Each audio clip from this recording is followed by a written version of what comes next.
Hello, everybody. Welcome into the NBA Front Office Show. I am your host, Ron Gutterman, and today we are going to be talking about Monday night's matchup between the Golden State Warriors and the Denver Nuggets. The Warriors are slated to head to Denver tonight to face the Nuggets in a makeup game. They were supposed to play originally on December 30th in Denver, but the game was rescheduled due to the COVID outbreak that hit the league late December when plenty of people were testing positive. Games were being postponed every now and again, and this was one of those games that got rescheduled, and the NBA chose to do so tonight, Monday, March 7th. Why is this a problem? Well, Golden State played Saturday against the Lakers in Los Angeles, playing tonight in Denver.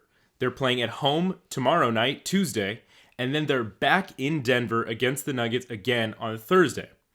Now, this type of schedule quirk was common of an older era of the NBA, but in today's game, they've done really great work to try to eliminate stuff like that happening. So, when the rescheduled game came out, and that was when it was going to be played, Steve Kerr and the Warriors were not happy about this. Basically, following the game against the Lakers, Steve Kerr went as far, now he didn't say this explicitly, but he went as far as to say that because of the league scheduling this game, making them go to Denver 2 times in 4 nights, he was intentionally going to sit out some of the high-minute guys. And they're not even going to fly to Denver. So these are some of the people sitting out when the Warriors take on the Nuggets in Denver tonight. Stephen Curry, Klay Thompson, Andrew Wiggins, Andre Iguodala, and then, of course, Gary Payton, Draymond Green, and James Wiseman are all out due to injury. So these are 7 high-minute guys for the Warriors that are just not going to play, and 5 of them is due to Steve Kerr and the Warriors essentially saying, we are not going to play these guys, almost as a form of protest. So there's a few angles to look at this from. First, let's look at the Warriors side of this. Traveling to Denver twice in 4 days, playing in the high altitude twice in 4 days, and having to come home and play a home game in between that is not pleasant. It's really not a good thing, and I understand the frustration on behalf of the Warriors. Steve Kerr is basically sending a message to the league. Now, another added layer to this is that this is a nationally televised game. It's on NBA TV Monday night at 6 o'clock Pacific time, and he's basically saying, I don't care that this is a nationally televised game. I'm going to sit all these players because of what you did with the schedule. Now, the NBA has rules about intentionally resting guys, and those rules are especially strict when it comes to nationally televised games. So there could be some sort of punishment or some sort of response by the league for what Kerr is doing and what the Warriors are doing. Again, Curry, Klay, Wiggins, Iguodala all sitting out because of this. Gary Payton out with a labeled knee injury. Wiseman and Draymond, who are in the middle of their own injury rehabs, not flying to Denver. It's going to be a completely different Warriors squad, likely led by Jonathan Kuminga, who's been remarkable in his rookie year. So on the Warriors side, there is a lot to understand about their argument. It's not an unreasonable thing to do, but of course, because it's a nationally televised game, and because Steve Kerr went as far to explicitly state that that's what they were doing, there probably will be a response from the league. And from the league perspective, there's not much they could have done.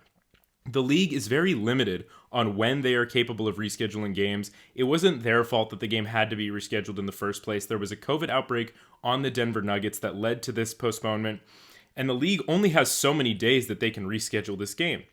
The season is almost over. Every team has about 20 or less games left. There's only so many days to take the Warriors and fly them out to Denver. This is just one of those things that it does suck for the Golden State Warriors, and they're right to be upset, but the league is sort of limited on what they're able to do with this situation. Could they have stuck the game in at the very end of the season? Well, that doesn't exactly work out because there are a lot of seeding issues that need to be addressed.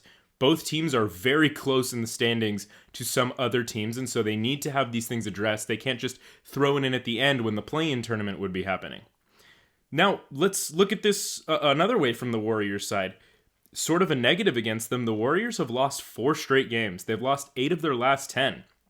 Even with the frustration regarding this postponement from the league and rescheduling on such an inconvenient date, is now the time to be making this type of statement?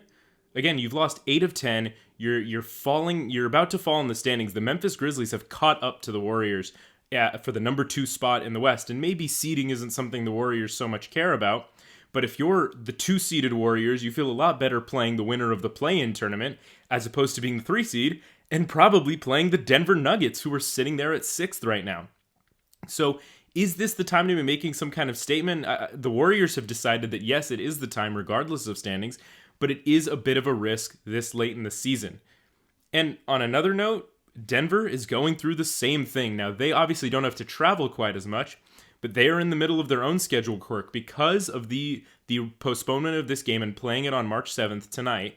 They are playing 4 games in 5 nights, which was essentially outlawed when the NBA redid their schedule over the past few years. Like, there's no more of this 4 games in 5 nights, and now the Denver Nuggets have to do it. Now, of course, they're playing a couple of these games at home, so it's not quite as big of a deal, but it's still a lot of extra mileage in a very short period of time on these guys. So, for the Denver Nuggets, there's a bit of a positive thing here. You're in store for an easy win on Monday night. You're playing basically Jonathan Kuminga and Jordan Poole and a lot of, some good players, but this is not the Warriors team that's second in the West. This is a completely different Warriors team that they're going to be playing on Monday. So for them, it's a bit of a positive, but when the Warriors come back to town on Thursday, odds are they will be fully loaded, well, as much as they can be, minus, James Wiseman and Draymond Green.